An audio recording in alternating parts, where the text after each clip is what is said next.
Competitive exam segment में आप सभी का स्वागत है। आज हम एक महत्वपूर्ण टॉपिक भारत के संवैधानिक विकास पर चर्चा करेंगे और ये देखने की कोशिश करेंगे कि भारत का संवैधानिक विकास किस प्रकार हुआ। जैसा कि हम लोग जानते हैं कि ईस्ट इंडिया कंपनी भारत में व्यापार के उद्देश्य से आती हैं। महारानी एलिजाबेथ के द्वारा उसको व्यापारिक चार्टर दिया जाता है ईस्ट इंडिया कंपनी को।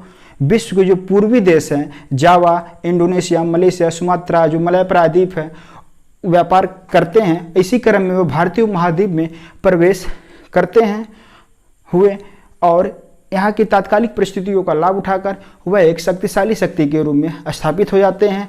और इस शक्ति को बढ़ाने में प्लासी का युद्ध जो 1757 में लड़ा जाता है, इसका परिणाम अंग्रेजों के पक्ष में, ब्रिटिश ईस्ट इंडिया कंपनी के पक्ष में आता है।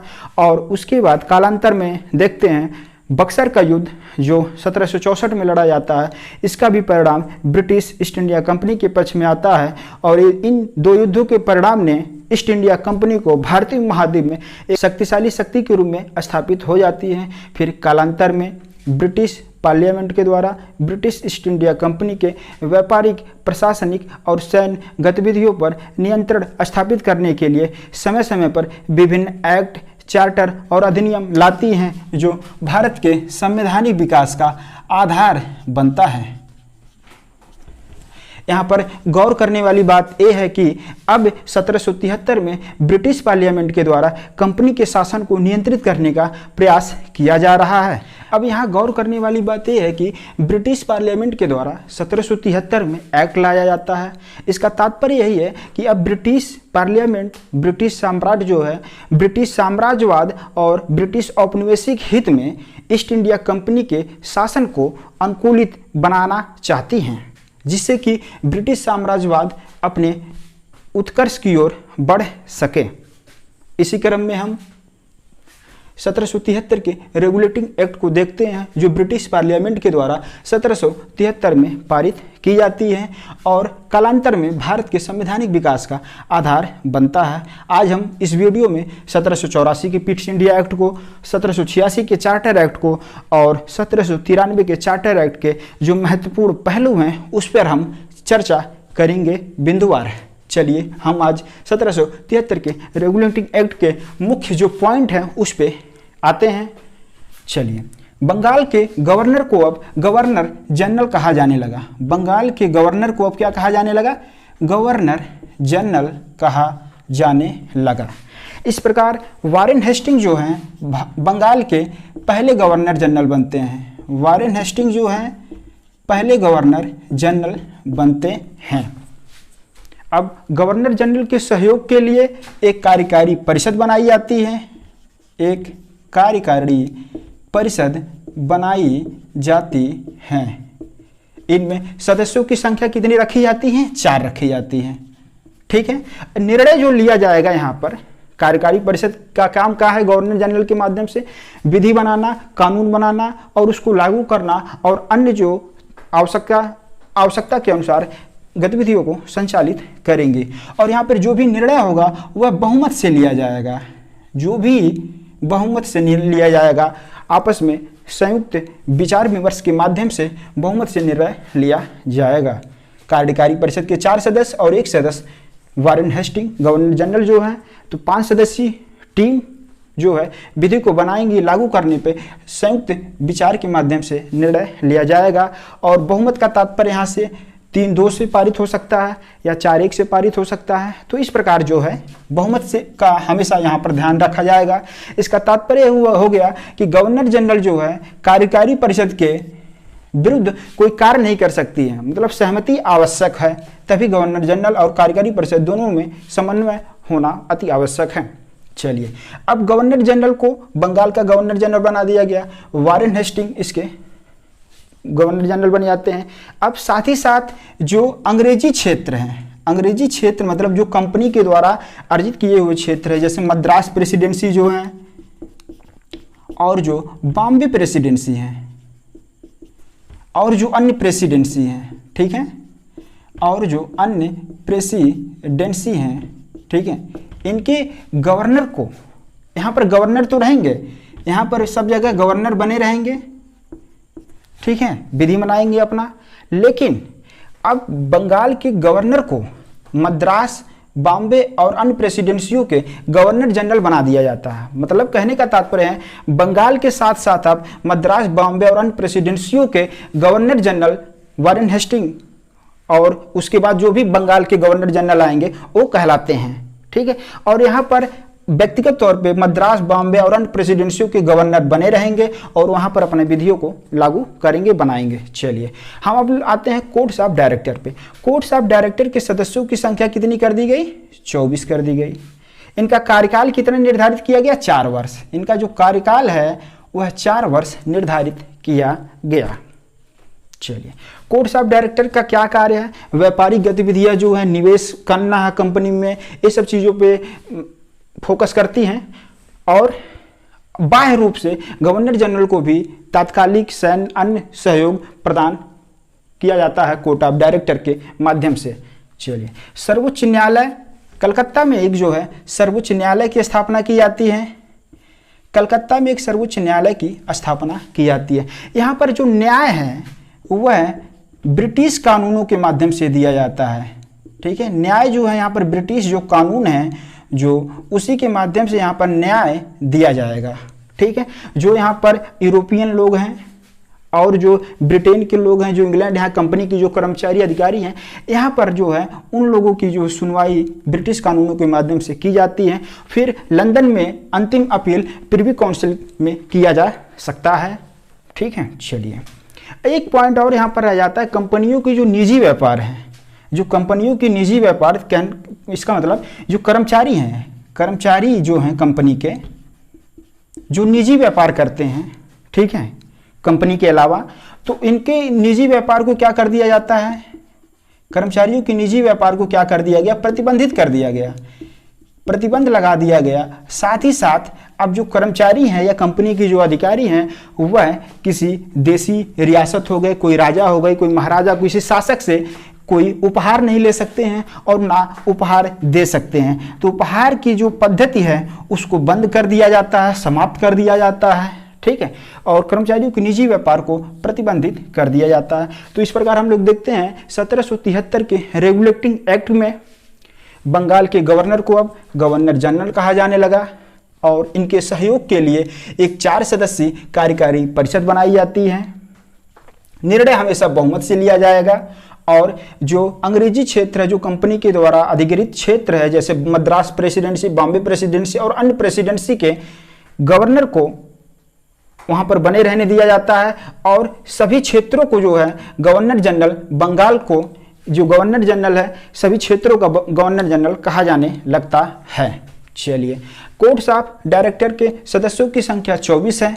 24 सदस्यीय मतलब टीम रहती है और इनके सभी सदस्यों को जो कार्यकाल होता है वह 4 वर्ष होता है।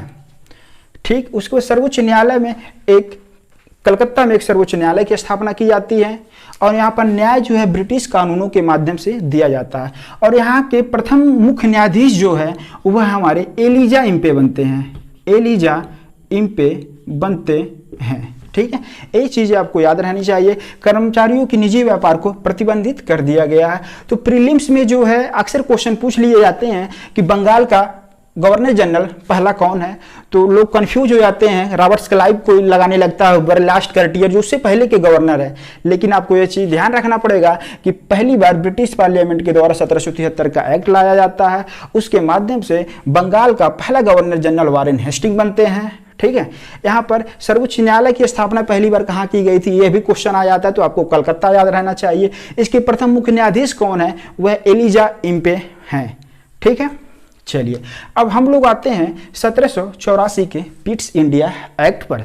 1784 के पिट्स इंडिया एक्ट की जो महत्वपूर्ण प्रावधान है, इसके माध्यम से बंगाल में जो है दोहरे शासन पद्धति की शुरुआत होती है। बंगाल में दोहरा शासन आ जाता है, दोहरा शासन की शुरुआत होती है। कहने का तात्पर्य है कि जो दोहरा शासन का मीन से हो गया, बोर्ड ऑफ कंट्रोल जो है वह राजनीतिक मामलों के लिए उत्तरदायी है। राजनीतिक मामलों के लिए क्या है, उत्तरदायी रहेगा। और कोर्ट ऑफ डायरेक्टर जो है वह व्यापारिक मामलों के लिए, कोर्ट्स ऑफ डायरेक्टर जो है वह व्यापारिक मामलों के लिए पूरी तरीके से उत्तरदायी रहेगा। गवर्नर जनरल जो है बोर्ड ऑफ कंट्रोल की अनुमति के बिना इनके अनुमति के किसी से कोई युद्ध नहीं कर सकते हैं, किसी से कोई संधि नहीं कर सकते हैं, कोई चाहे राजा हो महाराजा, कोई देशी रियासत शासकों से गवर्नर जनरल जो है बिना इनकी अनुमति से, बोर्ड ऑफ कंट्रोल की अनुमति से ऐसी कोई भी गतिविधि में भाग नहीं ले सकते हैं। और ये जो बोर्ड ऑफ कंट्रोल होता है वह 6 सदस्यीय टीम रहती है, 6 सदस्य इसमें रहते हैं। कोर्ट ऑफ डायरेक्टर्स को अभी हमने आपको यहाँ पे बताया ही 1773 के एक्ट में, ठीक है। तो उसके जो है यहाँ पर अन्य अधिकार, सैन्य शक्तियाँ भी इसमें शामिल थी। अब यहाँ पर सीमित कर दिया जाता है कि अब आपको सिर्फ व्यापारिक गतिविधियों के लिए ही पूरी तरीके से फोकस करना रहेगा आपको, ठीक है। चलिए अब यहाँ पर एक चीज और परिवर्तन देखते हैं। जो गवर्नर जनरल की कार्यकारी परिषद है, यहाँ पर 1784 की पीट्स इंडिया के माध्यम से कार्यकारी परिषद के सदस्यों की संख्या 1 घटा दी जाती है। इसका मतलब कार्यकारी परिषद के सदस्यों की संख्या कितनी रह जाएगी? 3 रह जाएगी, ठीक है। सदस्यों की संख्या कितनी रहेगी? 3 रहेगी। गवर्नर जनरल वारेन हेस्टिंग अभी भी बने हुए हैं। 1784 के जब पीट्स इंडिया एक्ट आता है उस समय भी गवर्नर जनरल हमारे वारेन हेस्टिंग ही रहते हैं, वारेन हेस्टिंग ही रहते हैं, ठीक है। निर्णय जो है हमेशा बहुमत से लिया जाएगा। मतलब 3 ये हो गए, एक गवर्नर जनरल हो गए, वारेन हेस्टिंग, 4 सदस्य हो गया। अब बहुमत से निर्णय लिया जाएगा, ठीक है। चलिए अब यहाँ पर हम लोग अगले एक्ट पर आते हैं, 1786 के चार्टर एक्ट पर। चलिए 1786 के चार्टर एक्ट के माध्यम से गवर्नर जनरल में जो है सैन्य शक्तियाँ क्या की जाती है? निहित कर दी जाती है। गवर्नर जनरल में क्या है? सैन्य शक्तियाँ जो है वह क्या कर दी गई? गवर्नर जनरल में सैन्य शक्तियाँ निहित कर दी गई, ठीक है। अब सैन्य शक्ति निहित करने का तात्पर्य है कि अब गवर्नर जनरल जो है वह कार्यकारिणी जो परिषद की जो निर्णय हैं, कार्यकारिणी परिषद की जो निर्णय हैं उसको विषम परिस्थितियों में समाप्त कर सकते हैं या अस्वीकार कर सकते हैं।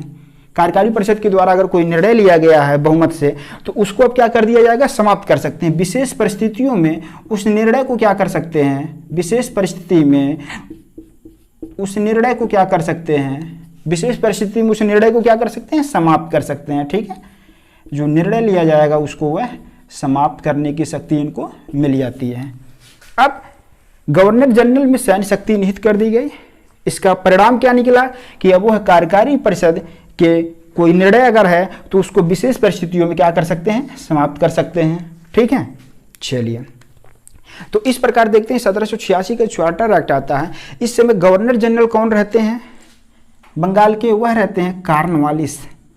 और विशेष तौर पर कॉर्नवालिस को लाने के लिए ही भारत में अगला बंगाल का गवर्नर जनरल बनाकर, इसलिए इस अधिनियम को लाया जाता है कि गवर्नर जनरल में ही प्रशासनिक शक्ति पहले से ही है, अब उसमें सैन्य शक्ति को भी शामिल कर दिया गया। इसका मतलब एक ही व्यक्ति में अब पावर जो है बढ़ गया। गवर्नर जनरल का जो ओहदा है, जो शक्तियां हैं, पहले की तुलना में क्या हो गई? बढ़ गई, ठीक है। चलिए तो 1786 के चार्टर एक्ट में यही महत्वपूर्ण है, आपको याद होना चाहिए, ठीक है। पहला ऐसे भी क्वेश्चन पूछा जा सकता है प्रीलिम्स में कि पहला ऐसा कौन सा गवर्नर जनरल है जिसमें प्रशासनिक शक्ति और सैन्य शक्ति दोनों समाहित है? तो आप आंसर लगाएंगे कॉर्नवालिस, ठीक है। लॉर्ड कॉर्नवालिस, लॉर्ड लगाया जाता है, यहाँ लगाने की जरूरत हम नहीं समझें। लॉर्ड कॉर्नवालिस, जितने भी गवर्नर जनरल हैं आगे देखेंगे लॉर्ड लगा दिया जाता है, एक परंपरा बनी हुई है यहाँ पर गवर्नर के रिस्पेक्ट में। चलिए अब हम लोग आते हैं 1793 के चार्टर एक्ट पे। 1793 के चार्टर एक्ट के माध्यम से जो है क्या परिवर्तन आता है? देखिए अभी जो बोर्ड ऑफ कंट्रोल आपका, जो 1784 के पीट्स इंडिया एक्ट में बोर्ड ऑफ कंट्रोल एक 6 सदस्यीय टीम बनाई जाती है, ठीक है। अब उनके जो अधिकारी हैं, बोर्ड ऑफ कंट्रोल के जो अधिकारी हैं, बोर्ड ऑफ कंट्रोल के क्या हैं? जो अधिकारी हैं, जो कर्मचारी हैं और जो सदस्य हैं, ठीक है। अधिकारी हो गए, कर्मचारी हो गए और ये जो 6 सदस्य आपके हैं, ठीक है, 6 जो सदस्य हैं, ठीक है, ये जो 6 आपके सदस्य हैं।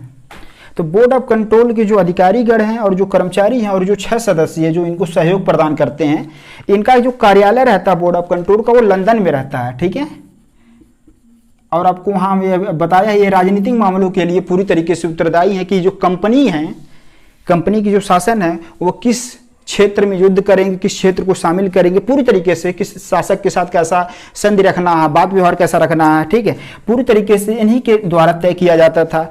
अब यहाँ पर क्या किया गया कि 1793 का एक्ट लाकर पूरा जो खर्चा है इन लोगों का, ठीक है, वो किससे दिया जाने लगा, जो भारतीय कोष है, भारतीय कोष से पूरा खर्चा इन लोगों का, जो डिपार्टमेंट है, जो विभाग है, पूरी तरीके से अधिकारी कर्मचारी और जो 6 सदस्यीय जो टीम है जो इसको प्रतिनिधित्व कर रहे हैं, इन सभी का जो खर्चा है वो भारतीय कोष से दिया जाने का निर्णय लिया गया। जो भी खर्च आएगा इनका वो भारतीय कोष से दिया जाने का निर्णय लिया गया। ठीक, इस प्रकार हम लोग देखते हैं कि जो धन बहिर्गमन का एक माध्यम और तैयार कर लेते हैं ये लोग, जो धन बहिर्गमन का एक माध्यम जो है और तैयार हो जाता है, धन बहिर्गमन का जो है एक माध्यम और तैयार हो जाता है। और हम इतिहास में जैसे पढ़ते हैं अन्य जो प्रावधान है कि भारत से धन का जो है अन्य विभिन्न माध्यमों से कैसे इंग्लैंड में, ब्रिटेन में, अन्य जगहों पे कैसे भारतीय धनों को, मतलब भारत के जो संसाधन हैं उसको निर्यात कर दिया गया। ठीक है, तो उसी का एक आप उदाहरण समझ सकते हैं कि बोर्ड ऑफ कंट्रोल जो है लंदन में कार्यालय है और वहाँ के अधिकारी और कर्मचारियों को माध्यम से और भारत के धनों को क्या किया जा रहा है, निर्यात करने की कोशिश की जा रही है। ठीक है, चलिए, तो इस प्रकार हम लोग भारत के संवैधानिक विकास के क्रम में 1773 का रेगुलेटिंग एक्ट देखें, 1784 का पिट्स इंडिया एक्ट, 1786 का चार्टर एक्ट और 1793 का चार्टर एक्ट। इस प्रकार हम लोग देखते हैं कि जो एक केंद्रीकरण की जो प्रणाली है, केंद्रीकरण की प्रणाली शुरू हो जाती है। कहने मतलब केंद्रीकरण का जो स्तर है वो धीरे धीरे जो है बढ़ता जा रहा है। इसका तात्पर्य है कि जो ब्रिटिश पार्लियामेंट है, जो ब्रिटिश सम्राट हैं, वह एक स्थान पर बैठकर, लंदन में बैठकर भारत के शासन को, जो कंपनी चलाती थी पहले, अब उस पर अपने आप नियंत्रण को बढ़ाते हैं और ब्रिटिश औपनिवेशिक हित में, ब्रिटिश औपनिवेशिक हित में भारतीय संसाधनों का जो है अधिकतम उपयोग करने की कोशिश करते हैं। ठीक है, चलिए हम आगे के वीडियो में अन्य अधिनियमों पर चर्चा करेंगे, जैसे 1793 के चार्टर एक्ट के बाद 1813 का चार्टर एक्ट, 1833 के चार्टर एक्ट और 1853 के चार्टर एक्ट। उसके बाद देखते हैं कि महाविद्रोह हो जाता 1857 की क्रांति से। उसके बाद एक व्यापक परिवर्तन देखने को मिलता है और वह जो है भारत सरकार जो अधिनियम है, भारतीय परिषद अधिनियम भी बोला जाता है, 1858 में आता है। उसके बाद अन्य अधिनियमों पे हम चर्चा करेंगे।